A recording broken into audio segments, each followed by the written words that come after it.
as a a Jill Valentine character. Or I was gonna say like Captain Commando, where all three of his friends come out during a super. Stop it!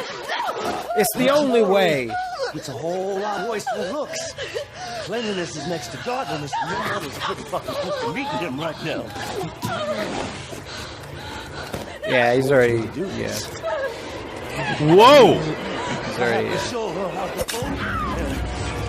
She wants us all to show her our love. Daddy! Well, you don't want to disappoint her now, do you? We can't do that. What are you talking about? Your new sister, Eve.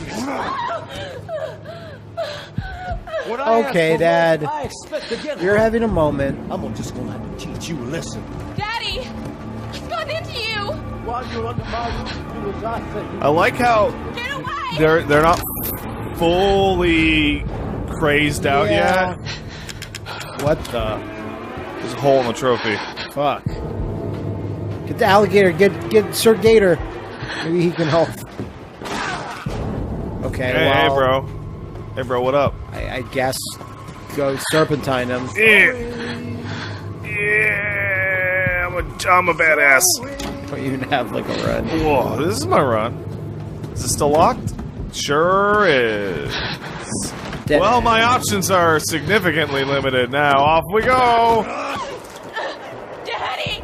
Stop it! I'm gonna punch you. No. Please! Welcome to the family. Family. Is that game over? I bet it is. Nope. Maybe not. No, I had no options there. Why are you doing this? Yo, what's the matter, honey? Don't you want to play with your new sister? Why does...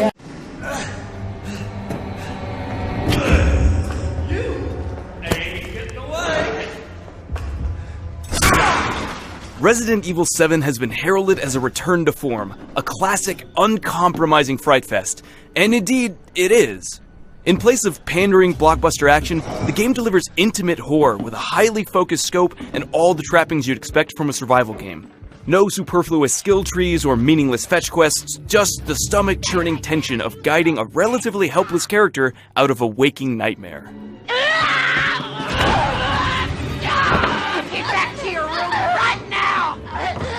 Every time you start to feel powerful enough to kick some ass, the game finds a way to pull the rug out from under you. And while the setting and characters have no obvious connections to any previous Resident Evil games, the series' DNA can be felt in everything from the puzzles and keys to the subtle psychological tricks used to cultivate dread. Do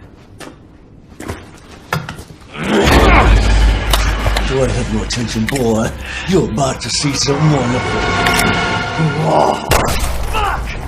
But RE7 clearly takes cues from modern horror games as well, most notably by opting for a first-person perspective.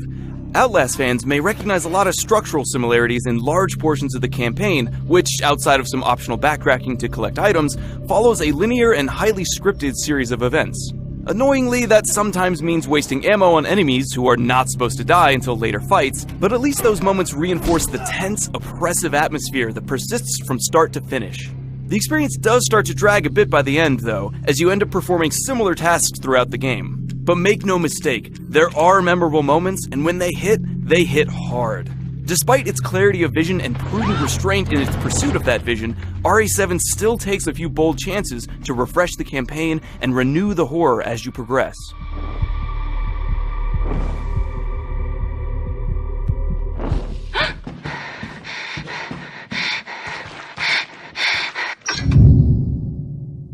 Where do you think you're going? Some of these chances stem from its story, which follows average guy Ethan Winters into a dilapidated manor deep in the Louisiana bayou. Though Ethan's searching for his missing wife, the narrative never devolves into trite, damsel in distress cliches. Overall, the narrative delivers. The twists are generally predictable, but it's exciting to see them unfold, and the game never lingers on a reveal for too long. The setting helps as well. Every moldy floorboard, every flickering light, every oozing entrail feels unbearably real. The textures, details, and sounds are, without exception, utterly gross in the best way. And impressively, RE7 relies far more on its atmosphere than cheap jump scares.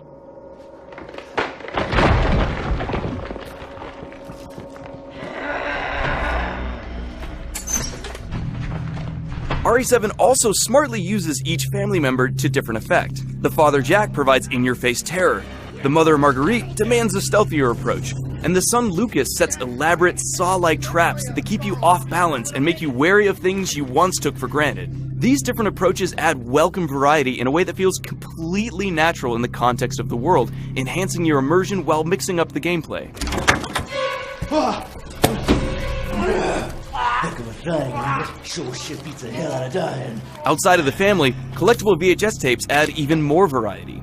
Each one contains a playable flashback from a different character's perspective, which works beautifully as both a narrative device and a way to break up Ethan's exhausting mission. If you find this, I know I can't expect anything from you. Not after what happened. You'll also encounter puzzles, though unlike early Resident Evil games, these play only a minor role overall, and most are simple and easy to solve.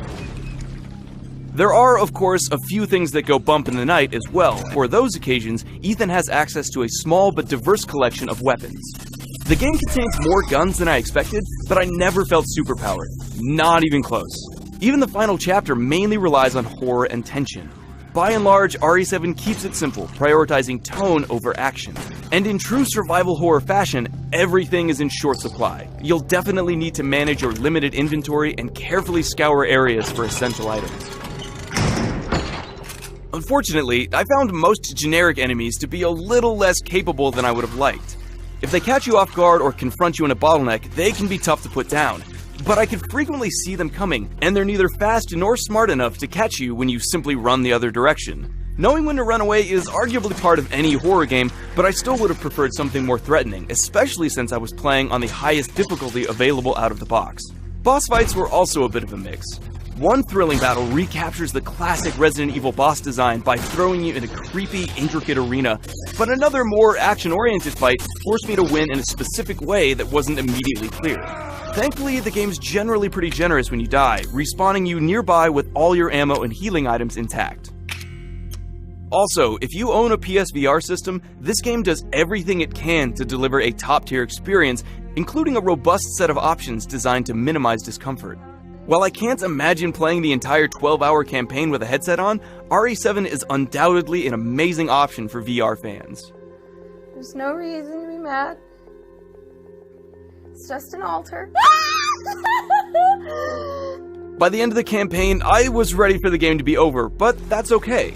RE7 ends just as it starts to outstay its welcome, and after the fact, I felt like I'd survived a truly harrowing journey. The boss fights may be slightly inconsistent, and certain sections might drag after a while, but RE7 executes its overall vision with impressive patience and precision. By returning to horror, Resident Evil has once again become something special.